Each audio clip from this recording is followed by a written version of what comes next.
Pemirsa, Kapolres Biren AKBP Jatmiko pimpin bakti sosial penanaman 1000 batang pohon bakau menyambut Hari Bayangkara ke-78 tahun 2024 di aliran Kuala Raja, Kampung Kuala Raja, Kecamatan Kuala pada Kamis 27 Juni 2024 kemarin. Kegiatan ini digelar menyambut HUT Bayangkara ke-78.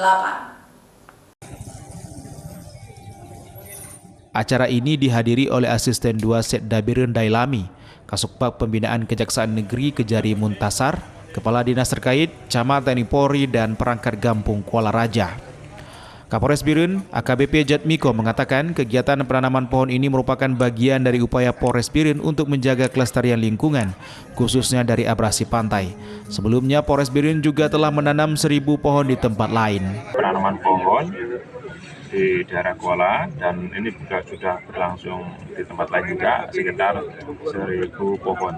Untuk tanamannya tanaman bakau, tanam bakau yang diharapkan bisa untuk mencegah abrasi dalam rangka menyambut HUT Bayangkara ke-78. Selain penanaman pohon, Polres Biren juga memberikan beasiswa kepada 3 anak kurang mampu, yaitu Tiara, Bilkis, dan Muhammad Syakir. Beasiswa ini diharapkan dapat membantu meringankan beban biaya pendidikan mereka. Alhamdulillah dengan agenda pada hari ini yang digagas oleh Polres dalam rangka HUT Bayangkara ke-78, kami dari pemerintah daerah Kabupaten Biren memberikan apresiasi yang luar biasa atas kebersamaan ini. Mudah-mudahan agenda seperti ini bisa kita bisa lakukan secara mungkin. Kemudian yang kedua, dengan agenda penanaman pohon pada hari ini, kami sangat respect sesuai dengan yang disampaikan oleh Pak Kapolres bahwa dalam rangka menjaga lingkungan dari sisi abrasi pantai dan sekitarnya. Dailami mengatakan mengapresiasi kegiatan yang dilakukan oleh Polres Biren.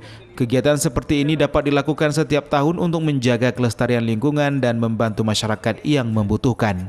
Penanaman pohon bakau dan pemberian beasiswa merupakan wujud nyata komitmen Polres Biren untuk menjaga kelestarian lingkungan dan membantu masyarakat. Dari Kabupaten Biren, Musriadi, iNews melaporkan.